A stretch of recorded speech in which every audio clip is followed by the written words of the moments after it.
Mais opinião, mais análise, mais reflexão. José Maria Trindade, ao vivo de Brasília com a gente, participando juntamente com Cristiano Vilela e também com o Felipe Monteiro. Zé, seja muito bem-vindo, ótima tarde a você, dia especial. Em Brasília não tem votação no dia de hoje, uma composição diferente, mas claro, muita gente trabalhando em Brasília por conta da totalização dos votos, o trabalho importante que é feito pelo Tribunal Superior Eleitoral. Enfim, para abrir essa sua participação, queria pedir naturalmente a sua análise. Chegou o grande dia importante, os brasileiros indo às urnas para escolherem prefeitos e vereadores.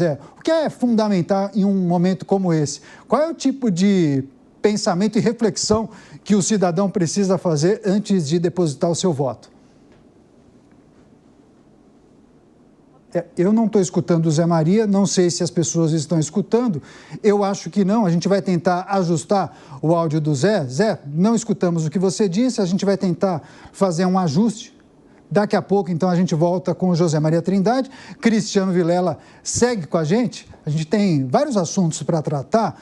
Vilela, a gente acaba trazendo naturalmente as informações das principais capitais, mas é preciso também debater e analisar os desafios para as pequenas e médias cidades, né? São os eleitores que acabam indo às urnas e eu acho que nessas cidades a gente observa uma tentativa daqueles candidatos de ofertar, prometer, ou pelo menos defender aquelas coisas que fazem diferença na vida do cidadão, né? Agora, de que maneira a gente percebeu uma mudança de postura desses gestores e prefeitos e candidatos das pequenas e médias cidades? Porque ao longo dos anos, os mais ricos, né, lá atrás, os coronéis ou os clãs familiares acabavam se destacando nas corridas ao município dessas regiões. Que tipo de análise a gente precisa fazer dessas realidades que são um pouco diferentes das grandes capitais, como São Paulo, por exemplo?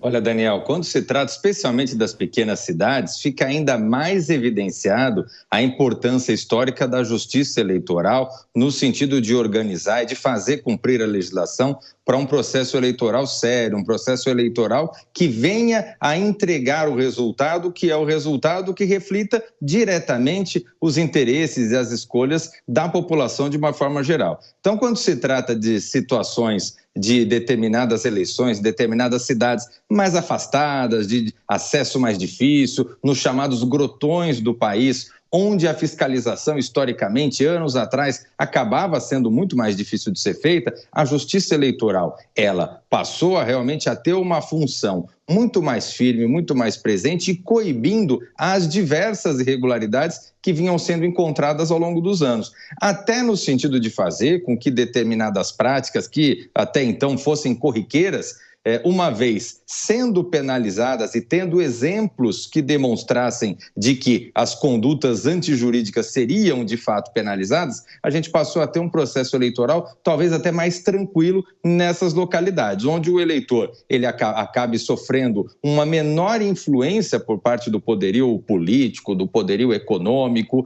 ele possa com isso acabar externando efetivamente a sua posição e fazendo com que aqueles casos onde haja uma denúncia, haja algum elemento probatório mais firme, mais rígido, acabassem levando as consequências estabelecidas na legislação e isso ficasse a olhos vistos de toda a coletividade. Então, o caso prático, ele acaba servindo de ensinamento e fazendo com que aquele histórico realmente de desafio às leis acabassem se atenuando bastante e hoje nós podemos ter eleições livres de uma forma geral, na imensa maioria ou na totalidade dos municípios brasileiros.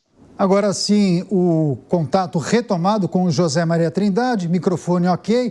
Zé, seja muito bem-vindo. Falávamos sobre Brasília. Não tem eleições, né? Uma situação diferente. É o governador quem comanda os territórios. Brasília é a capital federal, então eleições somente em 2026. Isso não quer dizer que os jornalistas que estão no Distrito Federal não trabalhem. Ao contrário, tem muito trabalho, principalmente para repercutir o monitoramento das autoridades federais, Tribunal Superior Eleitoral, PF, também Polícia Rodoviária Federal, Ministério da Justiça, enfim.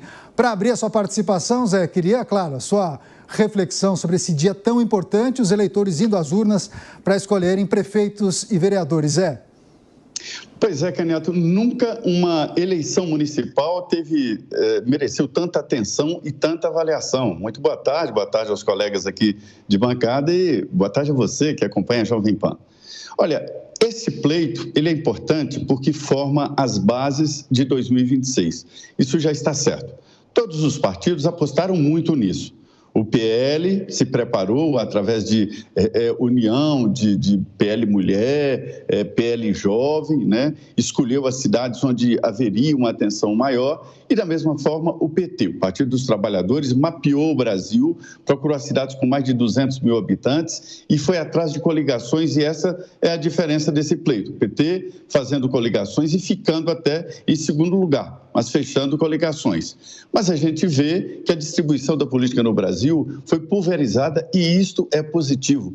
Acabou a hegemonia, aquele tempo de um partidão que mandava muito ou tinha um grande adversário, né? Como era PT e PSDB, isso acabou. Há uma pulverização da política em todo o país.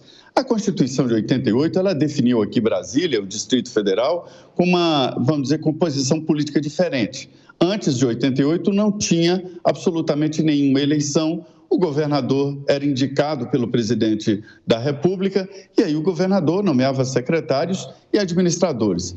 Mas agora não. O governador daqui é uma espécie de prefeito e governador ao mesmo tempo.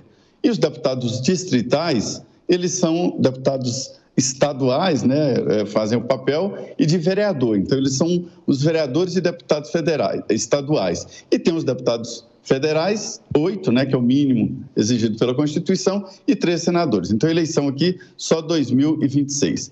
Agora, voltando ao interesse dessas eleições, os partidos vão fincar agora bases reais de eleitores e nomes, porque houve uma mudança partidária muito grande. Então, daí a importância deste resultado. A partir deste resultado, haverá uma nova composição política no país, inclusive aqui na esplanada dos ministérios. O presidente Lula deve fazer uma reforma ministerial e toma como base exatamente esta geografia política que vai sair exatamente das urnas. Todo mundo aqui em Brasília de olho no que está acontecendo em cada município, mas principalmente nas capitais, viu, Caneto?